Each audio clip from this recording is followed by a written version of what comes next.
Mdntv, the podcast. Be abreast with now. Never miss a thing with Mdntv, the podcast. We love to keep you in the present with diverse goodies from secular and non-secular subjects of global interest. Join us. Grab more from these series. Listen to our podcasts. The undeniable choice. It's sundown. The day has just begun. Good morning, good morning, good morning, everybody. Yes, this is MDN Shows Running with the Times, only on Mdntv, the podcast. And I am Major Daughter. Welcome to all our listeners and viewers around the world. Meet us in the comments. We are live there. Engage. Share this podcast. Share this broadcast. Tell everybody it's happening now. Tell you what. I've always believed, and I always say that every child is a genius. I mean, we have all given birth to geniuses, but do we know about it? And how do we bring out that genius out of the child? How do we bring out that brilliance out of the child? Well, don't worry, because I've got you all covered. My guest is going to help us identify and develop the child's unique brilliance. Yes, I said that right after this. Mdntv, the podcast. Be abreast with now. Never miss a thing with Mdntv, the podcast. We love to keep you in the present with diverse goodies from secular and non-secular subjects of global interest. Join us. Grab more from these series. Listen to our podcasts. The undeniable choice Indeed. For today is Timothy STUETZ. I mean, the name says it all.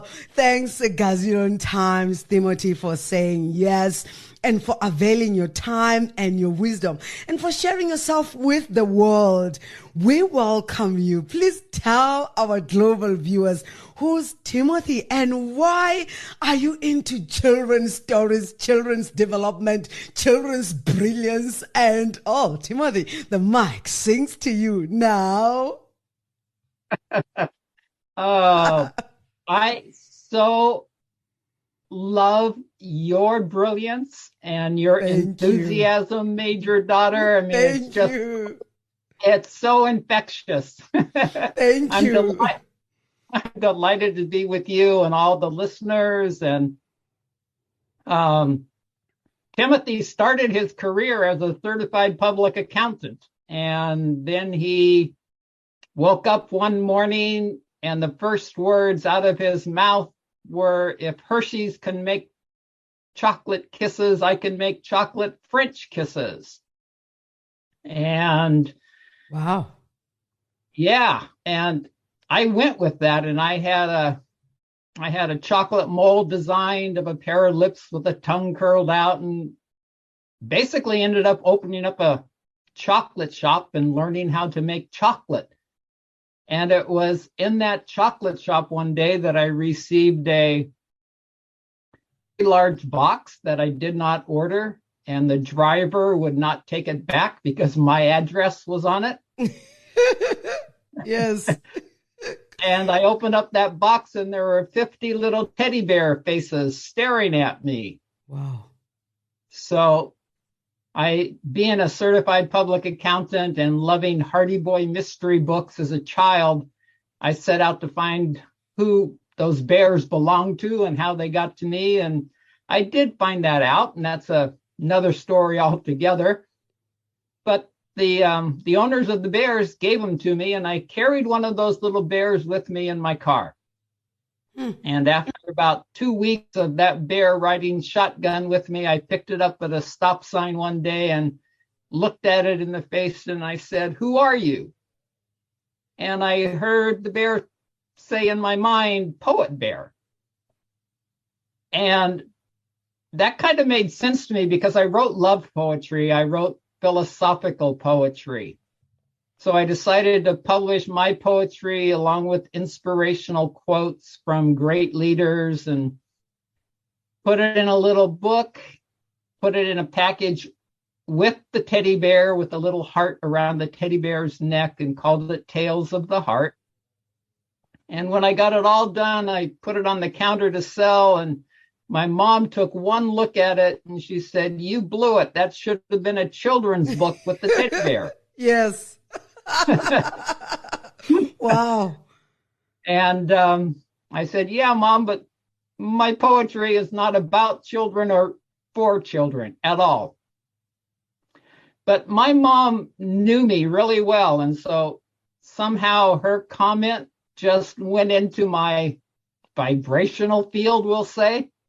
And 6 months later, I found the idea for the first children's story just popped into my head. And once I started writing children's stories, they just kept popping into my head, one right after the other. So now I find myself here 40 some years later, having written more children's stories than anybody currently on Earth. Wow.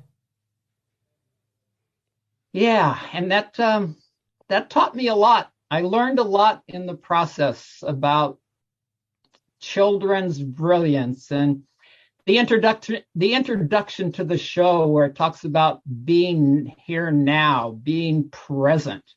Yes.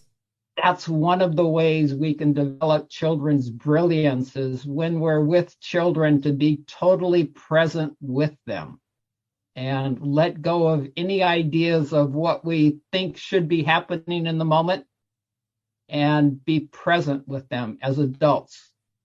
And sometimes that requires us as adults to put our programming aside and put aside what we thought we were going to be doing in the moment and learn and be with our children. And Albert Einstein, I actually met a lady who was in the classroom when a mother asked Albert Einstein how her son could become brilliant. Yes. And her son wanted to be a scientist. So I think she was expecting Einstein to say something other than what he said. But he said, if you want your child to be brilliant, read them fairy tales. And if you want him to be even more brilliant, read them more fairy tales. Whew. It's within those fairy tales that children can develop their brilliance, even starting 5 months in the womb. Because at 5 months in the womb, the child starts relating to the outside world, and they resonate with what the mother's voice says. They resonate with outer sounds. So there's been studies done, and many of the saints and sages have said, moms, if you want your child to be a scientist, read them scientific books. If you want him to be a great musician, play music for him. If you want him to be a classical musician, play classical music. If you want him to be a rock musician, play rock music. So that development and reading to children in the womb starts the whole process. And I did not know any of this when I started writing children's books, and I had no intention of writing more than one children's book. Wow. But they kept coming, and I kept learning, and I had the great pleasure of meeting and studying with Joseph Chilton Pearce, who is one of the foremost experts on child development and human development. And I would highly recommend to any parent, anybody contemplating being a parent, to read Joseph's material, Magical Parent, Magical Child, or Magical Child Matures, because it's in there that I learned things that they don't teach us in school. They don't teach us about the developmental process that we go through as human beings from the moment we're conceived. So it's important to develop a child's brilliance. It's important to know the different stages children go through, because in those different stages, they're capable of learning certain things And if they don't learn those certain things, it's like they're missing a couple of the foundational blocks that will make their life super abundant and beautiful and filled with love and success. And one of those building blocks, what Joseph said was reading stories to children, reading fairy tales to children, allows them to picture what they're hearing in words and imagine it in their mind. And that process of imagining things in our mind as we listen or read a story is literally the foundation of our creativity for the rest of our life. So it really doesn't matter what a person, what their talents are or anything. The way to develop those talents is to start reading to your children, to let them start picturing the images in their head. And that's when I found that out, I decided I was not going to have a picture on every page of my stories because I wanted children to imagine what's going on without looking at some adult's impression of what's there. So that way the children get to use their full imagination and develop that crucial capability of imagining right from the start. And it also provides an opportunity for the reader, the parent, or whoever it is, to stop at every page or every couple of pages and have an interaction with the child and ask them, wow, what did you see when you were listening to that? What did you feel? What do you think's going on? And then the parent or the reader can actually share what they saw. And, you know, we all don't see the same thing when we listen to something. Yes. So that allows the interaction not only allows a deeper bonding between the reader and the listener, the child and the parent, it also allows children at a very young age to realize that not everybody thinks the same, that they can have different thoughts and different images while listening to or reading the same material. Look, you have said a mouthful already. Let me first commend you for your career change. What a change indeed. And what you're relating doesn't even need me to be interfering because it's so straight to the point. So my interferences will be less. But let me say and ask this. We're living in an age where we have the books, which we can start and should start reading programs with for our children.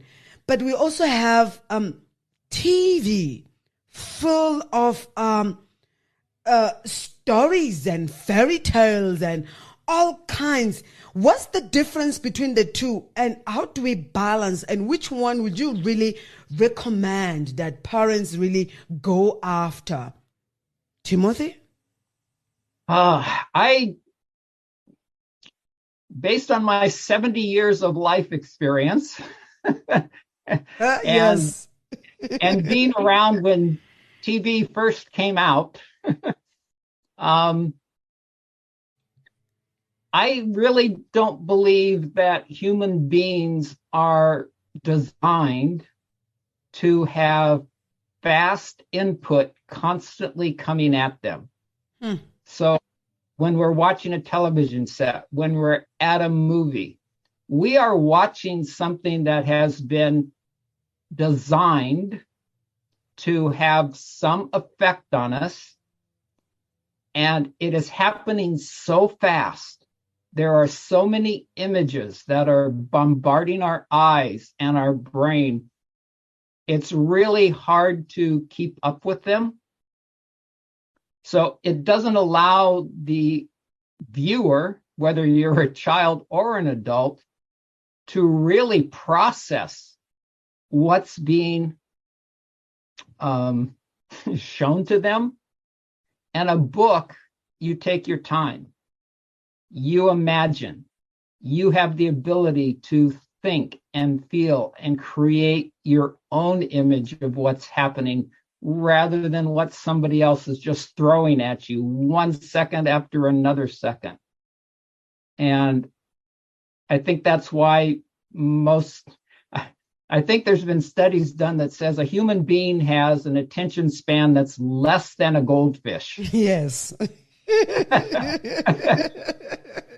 Yes. And it's because society moves so fast. You know, we've forgotten how to just slow down, take our time. And so reading books allows that process to happen. You know, and all of my fairy tales, you know, the main character, Poet Bear, is what, when I write in poetry, I use the character Poet Bear. All the other stories are told by Blissberry Bear. And Blissberry Bear comes from the Great Bear constellation and a blue pearl starship. Whenever children call out for help and want to understand what's going on in their life.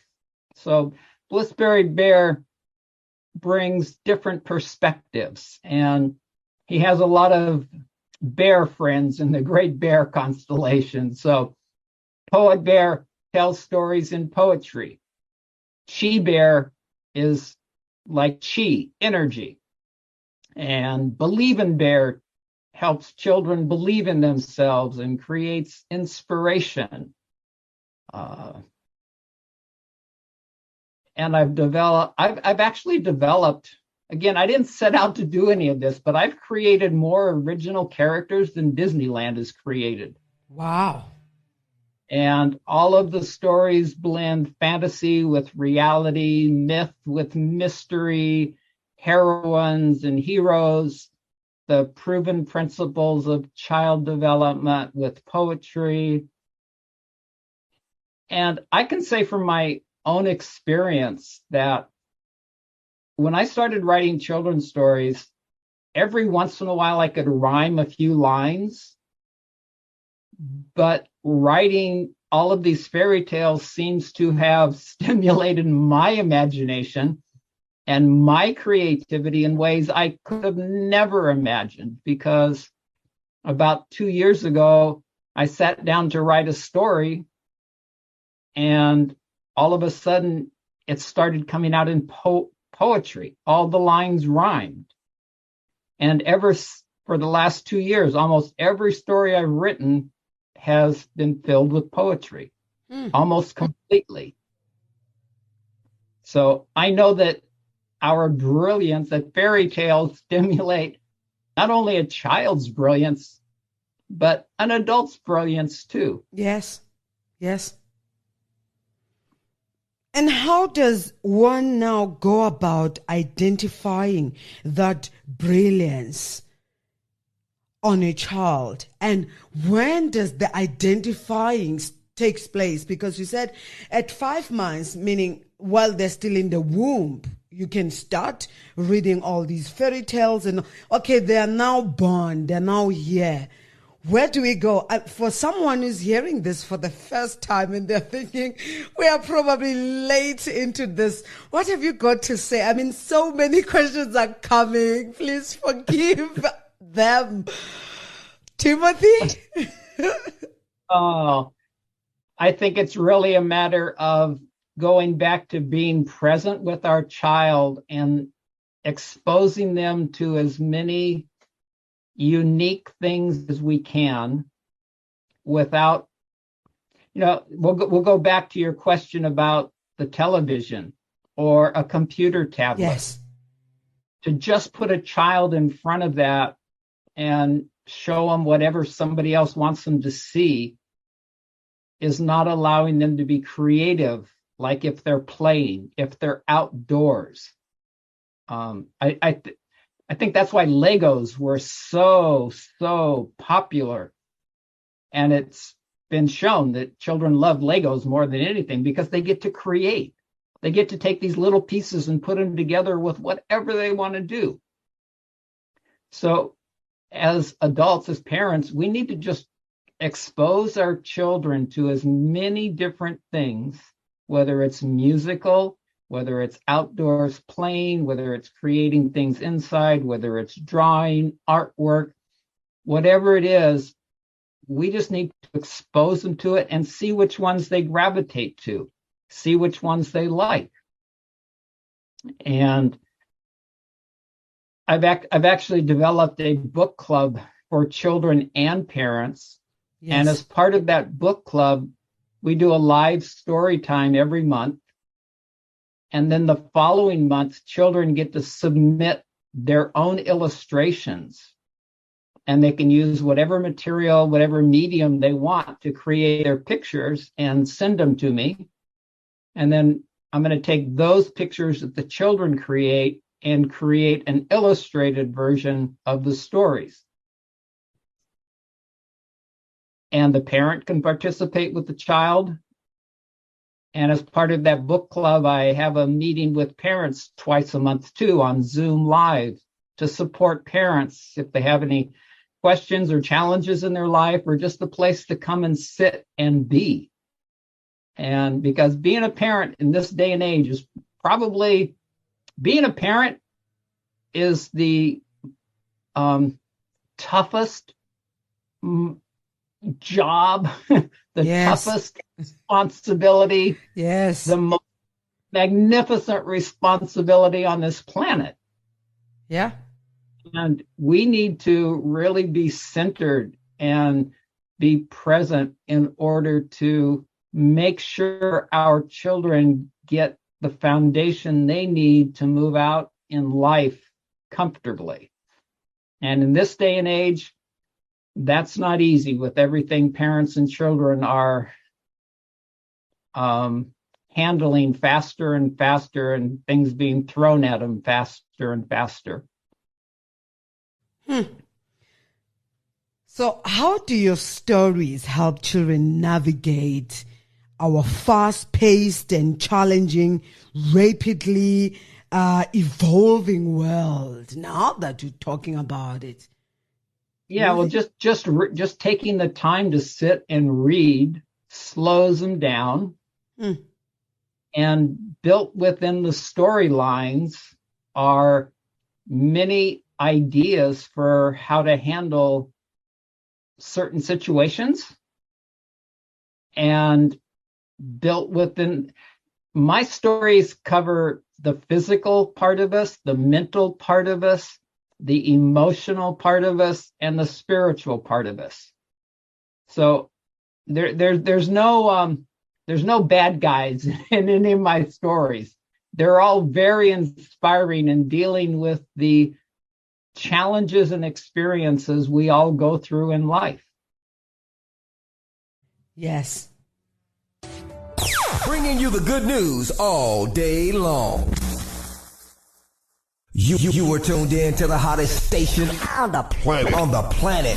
Keep it locked. Undeniable choice is still Timothy. If you have just joined us, we are talking about ways of identifying and developing every child's unique brilliance.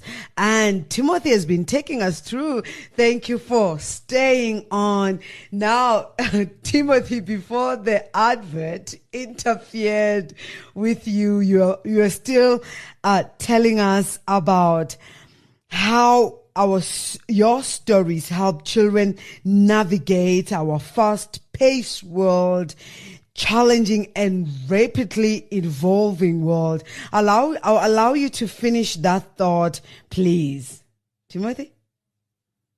Yeah, I'm not sure I have anything else to add to that, other than I was talking about these stories, the fairy tales I write, talk about all aspects of us. For instance, I group a lot of my stories into, we'll say, categories. Yes. So there's a category for breathing that teaches children naturally how to develop their breathing and use the capabilities of their breath to empower themselves in any situation they're in.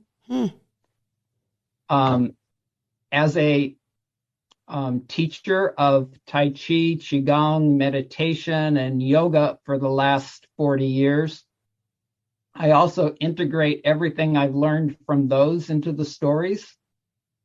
So, for instance, below our navel is our power center, and Yes. martial arts masters know that. Yes. And meditation teachers know that. So they teach people to focus below their navel at their power center. And when you're focused at your navel, you're in your full physical strength, and your mind is also quiet. So I've had children who have learned to focus below their navel through Tai Chi, through Qigong practices, that if they don't know the answer to a test, they can focus below their navel, calm themselves down, take a few deep breaths, and then suddenly the answer comes to them, rather than sitting there saying, oh my God, I don't know the answer, and getting all panicky, and then you kind of lose the answers for other questions that you did know.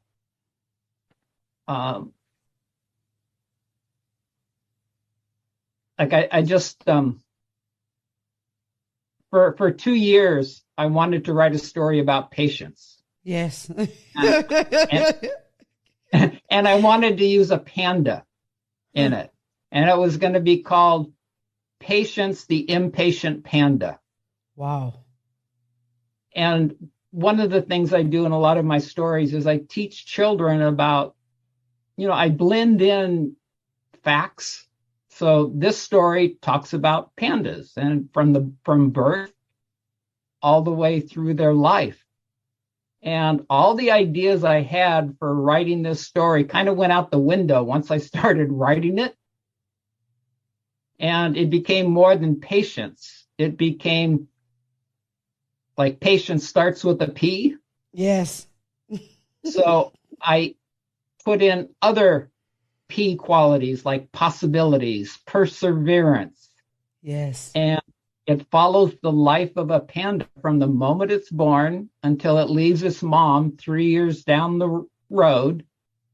And within that story, it has songs, it has chants, it has exercises. And one of the exercises teaches children, and it gives them a way to take anger energy and use it positively for themselves.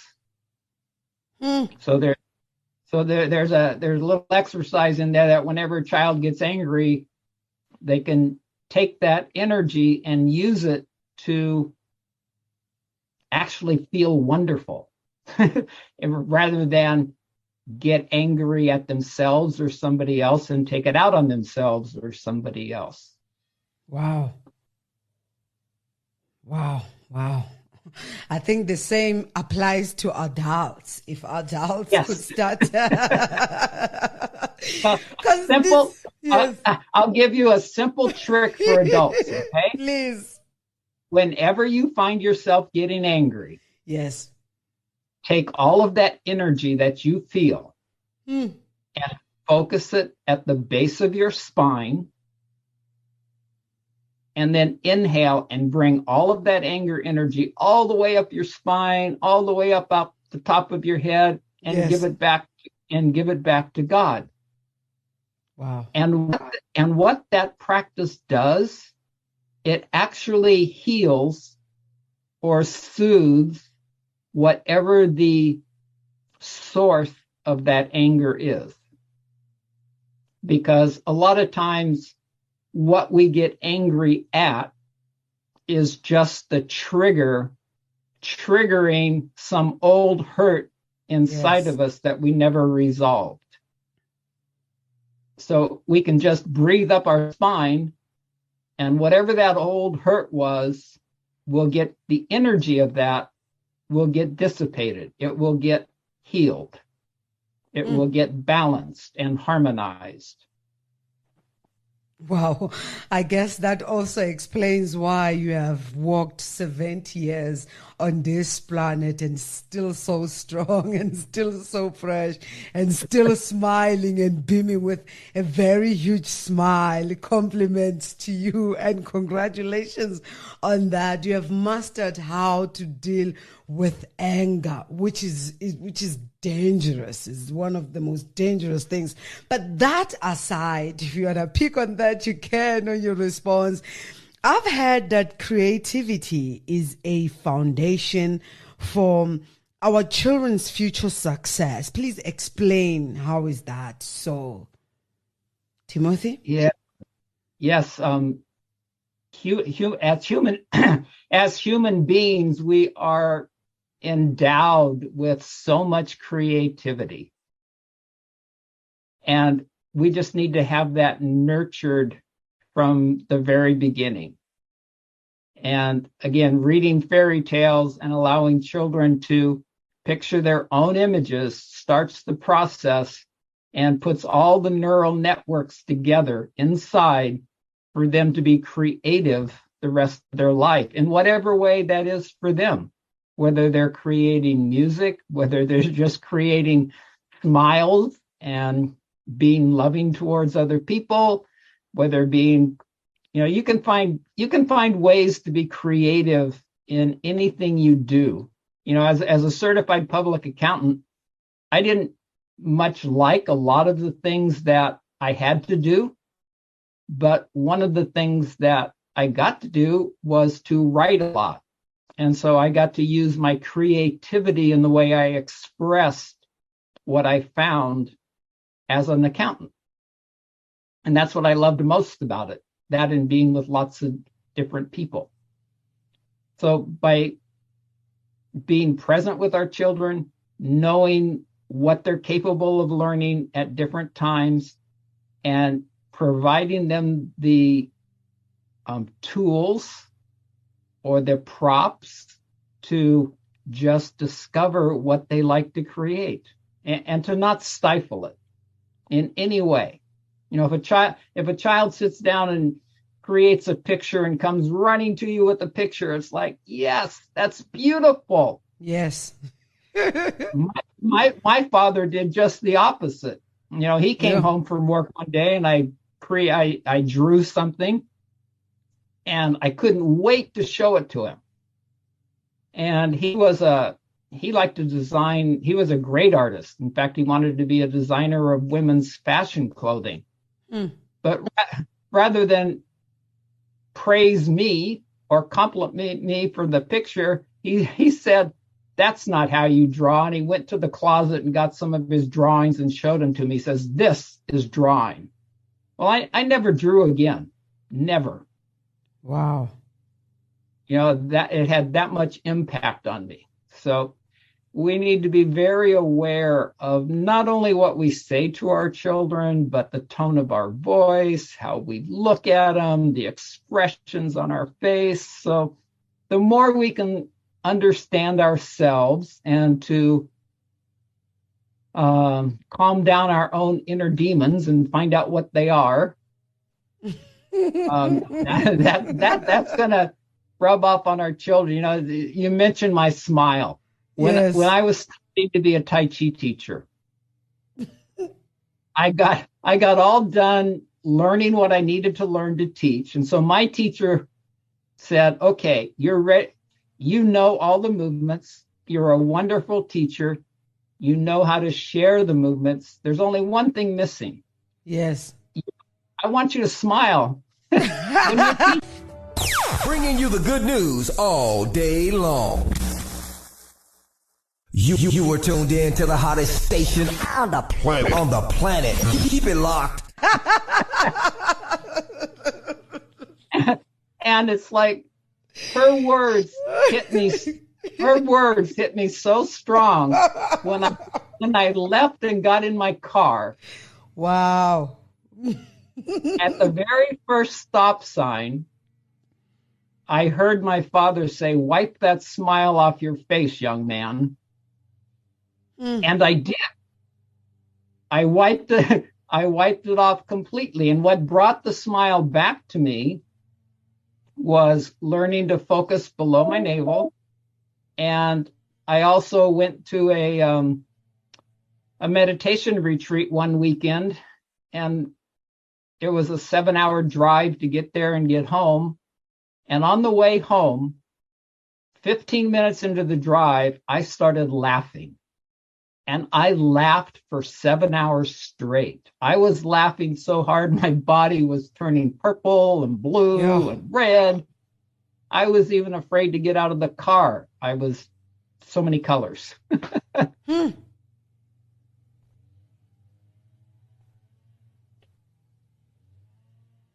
Are you still there? I'm right here. Okay. I'm still I'm expecting to hear I what just love happened. your laugh. Even though I can't see you, boy, I can picture you laughing and smiling. Oh, look, you're making everybody laugh in the studio. You must be sure of that. Because I'm now thinking what happens next. Yes, Timothy. So I actually have a quantum energy academy too. And I just last week came up with an idea for that quantum energy academy was for adults. And now I'm creating one for children, so that I have taught children meditation and Tai Chi and energy healing practices. And some children really relate to it. That's their form of creativity. Yes. But the world doesn't give children, you can find somebody to teach you how to be a mechanic and this and that and other crafts. There's very few people, if anybody, teaching children and giving children the tools to learn Tai Chi, learn healing practices, learn meditation. And then when they're become 18, they can take everything they've learned and go out into the world, and they have their life skills with them. They can teach anywhere. They can teach anybody. So I'm creating a program for children from 10 to 16 years old where they can basically learn everything I know and then have those tools to go out into the world and make a living doing things that benefit people. Yeah. That's powerful. Let's go back to, well, we can't go back without laughing. Let's go back to the story of Albert Einstein. I mean, everybody's crazy about Einstein. And who doesn't want their children to be scientists? I mean, but now, going back there and the story that you shared about him and the woman who wanted their child to be a scientist, is it about what you want your child to be or what you identify as the child's brilliance or talents or gifts or whatever it may be? And if in the case of this woman, if it's scientist or a mathematician or something of that, a physician or something of that nature, what stories will be more relevant? I mean, with music, it's quite easy, but when it comes to complex things like physics, maths, science, what's the root? Timothy? Well, for children, I think Einstein said read them fairy tales, because Einstein knew that allowing children to imagine is the basis for their future success, no matter whatever it is. And it develops the neural network. So you don't have to read a child scientific things for them to want to be a scientist. Oh, yes. You can read them anything that just allows them to sit and absorb and create within themselves. And then they will use that creativity that they develop in whatever they do. Brilliant. Next question. What about children who like to play all the time? And somebody's asking this. Children who want to play, play all the time. If you say stop playing, it's nap time, they say, can I play a little more? How do you deal with that? And what could be the meaning? Because it's all about reading and understanding what the child is trying to communicate, right?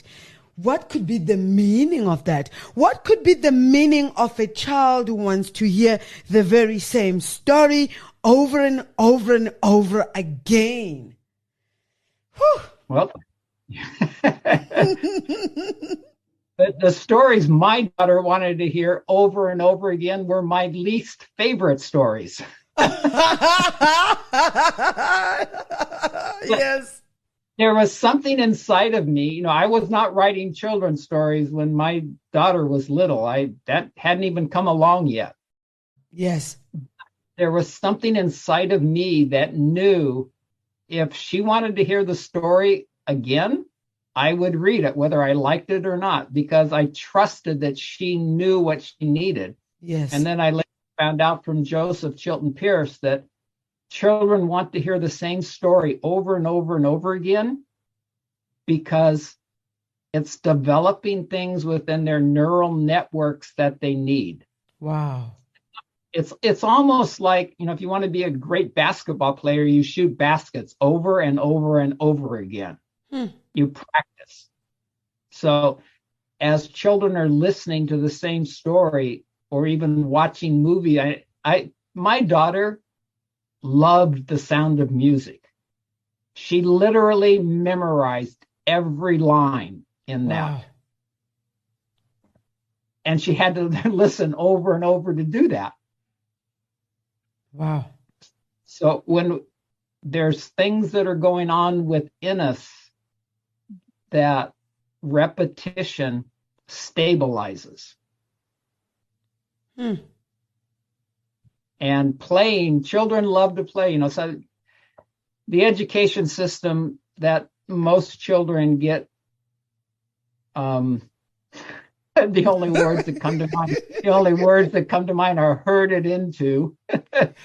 It doesn't allow for play, but some of the educational systems like Waldorf, Steiner, and everything, they understand that play is the basis of how children learn and relate. And I think as adults, we could learn to play more, instead of like, oh my God, my children just love to play and play and play. Well, yeah, go play with them. Because we can learn from, in fact, I've learned more from my daughter than anybody else. My daughter has taught me more about life than I've learned from anybody else. Wow. And and she's reawakened things within me, because when I was 5 years old, I said some things to my schoolmates, sharing things, because I love to sing in choir. And I loved singing Swing Low, Sweet Chariot and Jesus Loves Me. And every time I sang Swing Low, Sweet Chariot, I actually saw angels. I saw chariots. Wow. And I shared that with my classmates. And they didn't respond the way that I thought they would respond. It's kind of like my dad, And so in that moment, I decided it was not safe to be me. So I shut down. And it was literally things that my daughter said and things that she showed me that reawakened my own inner child and my own playfulness. And it's like one time I went to swing with her. She was swinging. And I went to sit on the swing to swing with her. And she said, Daddy, you can't sit there.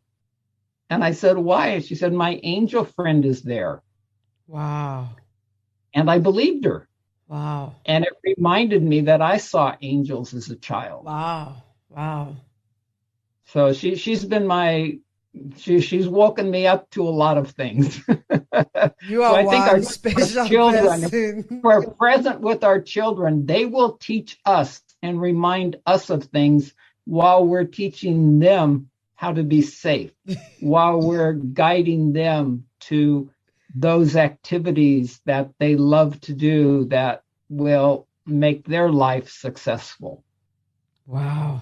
Wow. Whew. You are one special breed of people, I must say, and we are at the tail end. Thank you. And if you will be kind, we'll ask that you return again on this show, because there's so much to dig into and so much to learn. I mean, my children see giants, so just imagine. All wow. this is one beautiful, yes. And if every parent, I believe if parents could hear people like you keep talking and educating us on these matters, and also go for the book club for parents and children. I mean, you've got so much that you are already providing. It will really change the outlook of many things in our world.